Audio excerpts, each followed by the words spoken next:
Ari Evaraje on verkostojohtaja, innostaja ja innostuja. Hän työskentelee sisäministeriön strategiapäällikkönä. Vastuunaan erityisesti arjen turvallisuuden parantamiseen liittyvät politiikkalinjaukset ja yhteistyö eri toimijoiden kesken.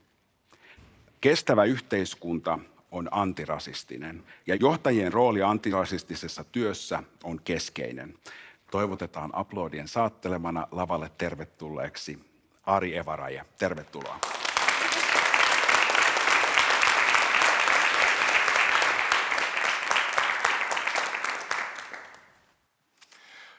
Päivää vaan kaikille ja onpa ainutlaatuinen tilaisuus ja mahtava tilaisuus olla täällä tänään teidän kanssa. Mun taival on ollut sellainen, että mä oon noin 20 vuotta työskennellyt turvallisuussektorilla, vähän erilaisissa tehtävissä, erilaisissa kuvioissa, niin yksityisellä turvallisuusalalla kuin sitten julkisella puolella, ollut puolustusvoimissa vähän rauhanturvaajana, vähän poliisina ja viimeiset 10 vuotta mä oon sitten työskennellyt ministeriössä politiikkavalmistelussa. Siinä ehkä keskiössä on ollut muutama asia, erityisesti arjen turvallisuus ja erityisesti ihmisen näkökulma. Tyypillisesti ehkä meillä hallinnossa ja uskallan väittää, että monesti myös ihan elinkeinoelämässä tai muissa palveluissa me katsotaan asioita sen meidän oman toiminnan kautta. Eli siinä, missä esimerkiksi moni mun kollega tarkastelee asioita siitä näkökulmasta, että miten me tuotetaan vaikka hyviä poliisipalveluja tai pelastustoimen palveluja ja tämän tyyppisiä, niin mun tehtävä on ollut katsoa, että sieltä toisesta päästä sitä samaa janaa, eli ihmisten näkökulmasta. Millaisia vaikutuksia eri ihmisille syntyy, millaisissa todellisuuksissa eri ihmiset elää. No kun me mietitään arkea, arjen turvallisuutta, niin on ilmiselvää, että tiettyjen ihmisryhmien arkeen ja arjen turvallisuuteen rasismi ja syrjintä vaikuttaa aivan keskeisesti. Eli tämä tämmöinen niin kuin yhtymäkohta sen turvallisuuden tunteen ja sitten toisaalta rasismi ja syrjinnän kanssa on ilmeinen. Mä oon ollut siitä tosi etuoikeutetussa asemassa, että mä oon oman työni kautta päässyt myös tarkastelemaan muiden organisaatioiden toimintaa. Eli ei vain sen oman ikään kuin organisaation toimintaa, muun muassa viranomaisten, mutta sitten toisaalta myös elinkeinoelämän, kuntien, oppilaitosten ja järjestöjen todellisuutta.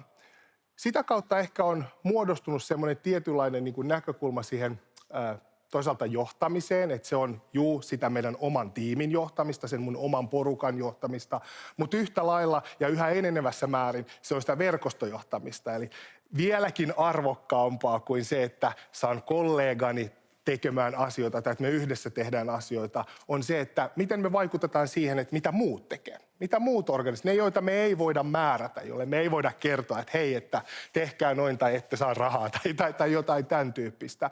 Ja ylipäätään, jos me mietitään johtamisen muuttumista, murrosta, niin se on tämän tyyppistä. Me johdetaan toinen toisiamme. Eri organisaatiot. Me halutaan, että muut tekee asioita. Miten tämä kytkeytyy sitten siihen antirasismiin, antirasistiseen johtamiseen?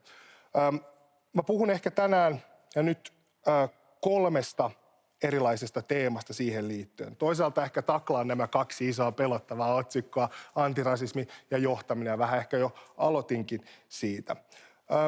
Sitten ehkä vähän tarkastelen johtajaa, sitä yksittäistä henkilöä. Se on ehkä, miten mä sanoisin, se on ehkä aika semmoinen perinteinen tapa katsoa johtamista. Katsotaan nimenomaan sitä johtajaa. No, tulee vähän ehkä muutakin perspektiiviä. Niin kuin mä tuossa ehkä annoin ymmärtää, niin se on myös vuorovaikutusprosessi ja toistemme johtaminen. Mutta ehkä katsotaan vähän roolien kautta ja johtajan ehkä tehtävien kautta. Ja sitten mä päätän ajatukseen siitä, että mihin tämä antirasistinen johtaminen ylipäätään kytkeytyy, mihin se on quo vadis, minne se on menossa, minne johtaminen on menossa ja miten antirasismi on ehkä niin kuin, keskeisenä osana sitä matkaa. Puhutaan me sitten minkä tyyppisestä yhteisöstä, organisaatiosta, puhutaan me urheiluseurasta, junnujoukkueesta, ihan sinne pörssiyhtiöön tai vaikkapa valtakunnan johtamiseen. No, mulle ehkä se antirasismin käsite, se on, mä myönnän, että kun se tuli, mä mietin vähän, että no mikäs tämä nyt on ja eikö niin kuin rasismin vastainen ja eikö tämä, aika moni on ehkä käynyt tätä keskustelua ja hankkinut tietoa siitä, että miksi antirasismi, miksi meidän vanha terminologia on riittämätöntä. Mulle se ehkä aukeni sitä kautta, että mä tiedostin ja ajattelin, että okei, että tässä on kysymys siitä, että meidän toiminnan, minun toiminnan ja toisaalta meidän yhteisön toiminnan nettovaikutus on rasismia vähentävä. No, siinä on ehkä muutamia ulottuvuuksia. Yksi on se ehkä varsin perinteinen, että me reaktiivisesti puututaan siihen rasismiin, kun me nähdään. Okei, joo, se on rasismin vastaista. Mutta sitten, että me myös toimitaan semmoisella tavalla, että niitä tilanteita, missä rasismin kokemuksia tai rasismia syntyy, ei ylipäätään tapahtu. Ne on fundamentaalisesti ehkä kaksi eri asiaa, tai ainakin sen saman kolikon eri puolia. Ja sitten toisaalta, niin kuin mä äsken ehkä pohjustin, niin myös se ajatus siitä, että me tuotetaan sitä antirasismia sekä sisäisesti, mutta vielä vaikuttavampaa on se, että kun me tuotetaan sitä antirasismia, eli vähennetään sitä rasismia ja rasismin vaikutuksia myös laajemmin kuin mikä se meidän oma koko on. Ja jälleen tämä sopii yhtä lailla siihen urheiluseuraan, junnujoukkueeseen kuin siihen valtakunnan johtamiseen. Näin mä väitän ainakin. No johtaminen on meille tietysti tutumpaa käsitteenä, mitä se tarkoittaa. Meillä on kaikilla siitä kokemuksia, vähintäänkin johdettavana, mutta useimmat meistä toimii johtajana erityyppisissä tilanteissa. Vähintäänkin kotona, 3,5-vuotiaani kotona, hän on monesti johtaja ja määrittelee meille. Eli meillä on lapsesta asti kokemuksia siitä, useimmalla meistä siitä johtajan roolista. Paljon puhutaan siitä, että se liittyy ihmisiin ja korostetaan sitä, että sen kuuluukin liittyä ihmisiin ja johtaminen on ihmistaito ja ehkä tavallaan Suomessa tyypillisesti nimenomaan lähestytään asioiden kautta ja me yritetään pikkuhiljaa siirtyä siihen, että miten niin kuin ihmisiä johdetaan. Se on oikeastaan se juju, eikä se, että tehdään jotain tiettyä asiaa. Mutta kyllähän se aina kytkeytyy johonkin asiaan. Se kytkeytyy aina johonkin yhteiseen toimintaan, yhteiseen tavoitteeseen. Ja ehkä ennen kaikkea tavoitteeseen, joka näkyy ulospäin.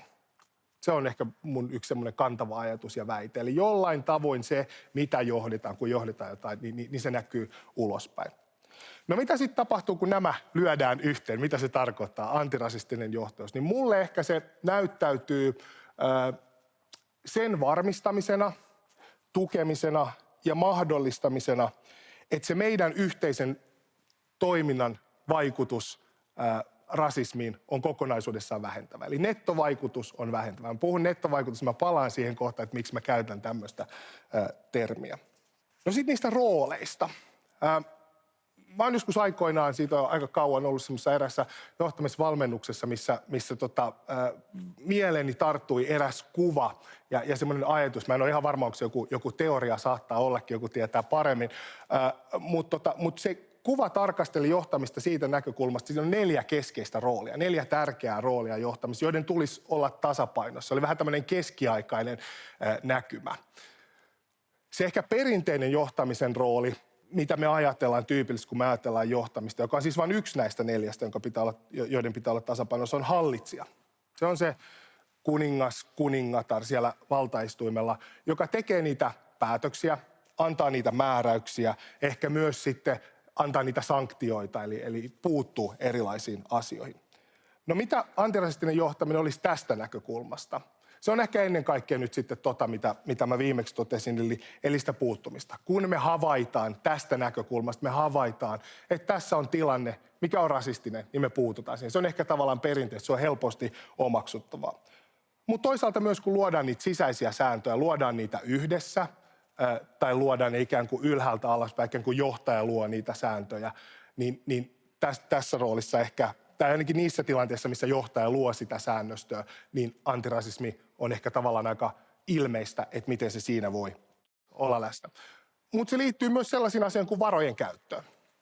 Millä tavalla me esimerkiksi käytetään rahaa? Johtajat tyypillisesti päättää siitä, että miten käytetään rahaa. Miten se voi näkyä sen tyyppisissä tilanteissa? Kun me tehdään hankintoja, kun me päätetään, että mennäänkö tonne vai tonne, minkä tyyppisiä vaikutuksia me luodaan yhteiskuntaan laajemmin.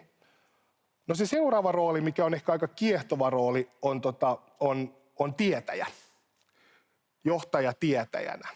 Eli se, jonka puoleen ehkä käännytään, tai se, jonka johtamisen asema perustuu siihen, että se tietää erilaisista asioista ehkä enemmän kuin keskimäärin siinä työssä. Nykyään ehkä ei ajatella, että johtaja tietää kaiken. Toivottavasti kovin harvassa paikassa ainakin ajatellaan näin. Eli puhutaan neuvoista, ohjeista, faktoista. No antirasismin kontekstissa voi ennen kaikkea olla sitä, että se johtaja ehkä tietää, ymmärtää, ottaa selvää, toivottavasti mahdollisimman moni tämän jälkeen ja tämän luentosarjan myötä, ottaa selvää ja tietää, ymmärtää, miten se rasismi vaikuttaa. miten se vaikuttaa kokijaan, miten se vaikuttaa siihen yhteisöön kokonaisuudessaan. Antirasistinen tietäjäjohtaja tietää, että monimuotoinen työympäristö on lukuisten tutkimusten perusteella tehokkaampi, innovatiivisempi ja mukavampi työpaikka kaikille. Eli se on inklusiivinen työpaikka ja se tietää sen ja tuomalla sen ehkä siihen omaan tekemiseen vaikuttaa sekä myönteisesti siihen itse työn tekemiseen, mutta myöskin rasismia vähentävästi. Jos mä mietin omasta työstä, mitä me ollaan tähän liittyen tehty, vaikkapa joitakin vuosia sitten me valmisteltiin kunnille ohjeet paikallisesta turvallisuussuunnittelusta ja semmoinen teema kuin väestösuhteet, yhdenvertaisuus, sovittelu, väestöryhmien välisten konfliktien sovittelu ei oikeastaan ollut tuolla turvallisuuskenessä. Siellä paljon puhuttiin tapaturmista, onnettomuuksista, tämän tyyppisistä asioista, niiden vähentämisestä, rikosten vähentämisestä. Mutta tietopohjaisesti ehkä me tuotiin sinne sisään, että itse asiassa tiettyjen ihmisten, rodullistettujen ihmisten, kansallisten vähemmistöjen turvallisuuden tunteeseen, turvallisuuteen vaikuttaa ihan merkittävästi heidän rasismin kokemukset arjessa. Ja sitten useampien ryhmien kokemukseen, riippumatta siitä, että onko se vähemmistöä vai ei, turvallisuuteen ja kokemukseen vaikuttaa se, että mitä me ajatellaan niistä muista, mikä on meidän suhde niihin muihin. Ja se, että me paikallistasolla tehdään sen tyyppistä työtä, on itse asiassa äärimmäisen tärkeää kaikkien turvallisuuden tunteen näkökulmasta, ei vaan niiden rodullistettujen. No sitten kolmas rooli, mikä tässä nelikentässä on palvelija, johtaja palvelijana. Eli se on se tilanne, kun joku on esimerkiksi siellä työpaikalla kovin kuormittunut, sillä on paljon töitä, se ei ehkä tiedä jotain ja tarvii jotain työkalua. Silloin tulee se palvelijajohtaja esiin. Se tulee sanoa, että hei, mä pystyn auttamaan sua jollain tavalla. No millainen on antirasistinen palveleva johtaja? Mä en sano, että se on itsestään selvää, mutta mulle ainakin se näyttäytyy nimenomaan tukena liittolaisuutena. Se on tilanteita, missä se rodullistettu työntekijä, kollega tai jälleen yhteistyökumppani, eli se joku siitä oman boksin ulkopuolelta saattaa joutua tilanteeseen, että tarvii tukea, tarvii sitä liittolaisuutta. Ja tässäkin korostuu taas ehkä se ennakointi, ennaltaehkäisy, se, että ollaan aikaisin liikkeellä. Eli ei vasta siinä tilanteessa. On erityisen tärkeää, että siinä tilanteessa, kun sitä rasismia ilmenee, se on äärimmäisen tärkeää, mutta myöskin sitä ennen me pystytään osoittamaan ilmaiseen, että me ollaan olemassa täällä johtajina, me ollaan tukena, me ollaan liittolaisina, jos on tarvetta. Jos mä mietin omia kokemuksia, niin tämä on vähän, en tiedä onko se hassu tarina, mutta kerran, siitä on jo kauan, mä sain tukea liittolaisuutta tilanteessa, missä mä itse ensin edes ymmärtänyt, että mä olin joutunut rasistisen käytöksen kohteeksi, mikä on muuten aika tyypillistä ehkä erilaisiin vähemmistöön kuuluville ihmisille. Ja jälkeenpäin vasta mä ymmärsin. Se oli semmoinen tilanne, missä itse asiassa vähän samanaikaisesti tämä mun esihenkilö, hän puuttui siihen sinällään hyvän tahtoisesti toimineeseen, tämäkin on tuttu tilanne monelle, sinällään hyvän tahtoisesti toimineeseen, mutta kuitenkin loppujen lopuksi rasistisesti toimineeseen käyttäytymiseen, mikä oli yhteistyökumppanin toiminta. Hän puuttui ensin siihen ja sitten osoitti mulle tukensa. Itse asiassa sai mut ymmärtää, että niin just, että tässä olikin tämmöinen tilanne. Aivan totta, että mut toiseutettiin niin kuin tällä toimintatavalla. No sitten se neljäs rooli on soturi. Nämä on vähän, niin kuin mä sanoin, tämmöisiä keskiaikaisia, mutta ehkä sen takia ne on jäänytkin mieleen. Soturi on se, joka siellä, jos me nyt ajatellaan ehkä vähän huono kielikuva, mutta siellä taistelukentällä tai ennen sinne menemistä on se, joka kantaa sitä viiriä. Se on se, joka on siellä edessä. Eli se on esimerkin näyttäjä. Mä en uskalla sanoa, että tämä on ehkä tärkein rooli johtajalle antirasistisessa työssä, mutta se on ainakin äärimmäisen tärkeä. Ehkä tässäkin pätee se, että niillä on syytä olla tasapainossa. Soturi on se, joka vaikuttaa siihen kieleen, mitä me käytetään. Käytetäänkö me toiseuttavaa kieltä? Millä tavalla me puhutaan ihmisistä? Puhutaanko me semmoisella tavalla, että kaikki voi kokea olevansa osa sitä yhteisöä? Vai tuleeko se muistutus niille ainoille siinä huoneessa, että olet muuten ainoa tässä huoneessa? Se liittyy symboliikkaan, se liittyy arvoihin. Monessa paikassahan on arvoja ja nykyään tehdään ihan hirveästi arvotyötä, mutta mä väitän, että arvoja ehkä eletään vähän heikosti tai vähän laisesti monesti.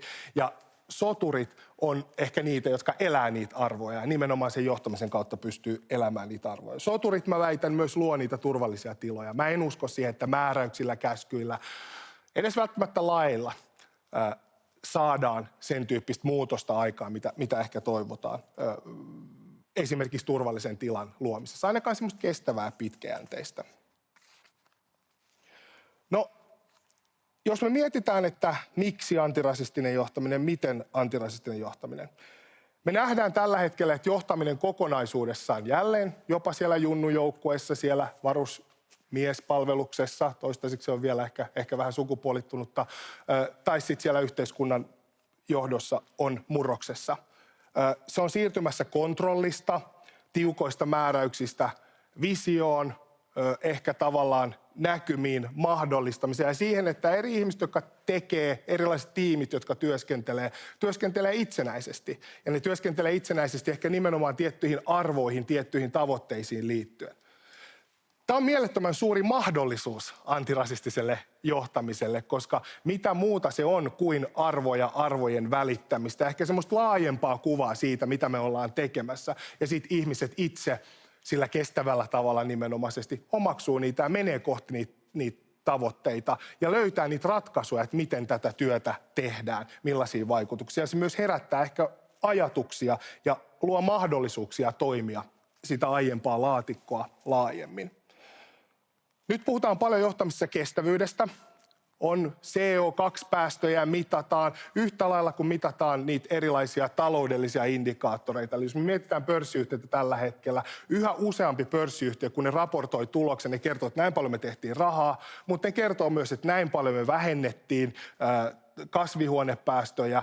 Ja se, mikä ehkä nyt on vielä tulossa pikkasen siellä perässä, on nimenomaan se niin kuin ehkä inhimillisten vaikutusten tuominen siihen taseajatteluun. Eli millaisia vaikutuksia me luodaan ihmisille todellisuudessa. Pikkuhiljaa aletaan puhumaan työllistämisvaikutuksista, tämän tyyppisistä jutuista. Ja tässä ehkä nimenomaisesti antirasismi, niin kuin, jos mä kytken takaisin siihen alkuun, mistä mä puhuin, on aivan keskeisessä roolissa. Meidän yhteiskunta moninaistuu, monimuotoistuu ja se, että millä tavoin me erilaisissa yhteyksissä organisissa toimitaan niin, että kaikki pystyy olemaan mukana ja tekemään ehkä sitä yhteistä lopputulosta, on aivan ratkaisevaa, riippumatta siitä, että ollaanko me julkishallinnossa, siellä junnujoukkueessa vai siellä pörssiyhtiön johdossa. Kiitos.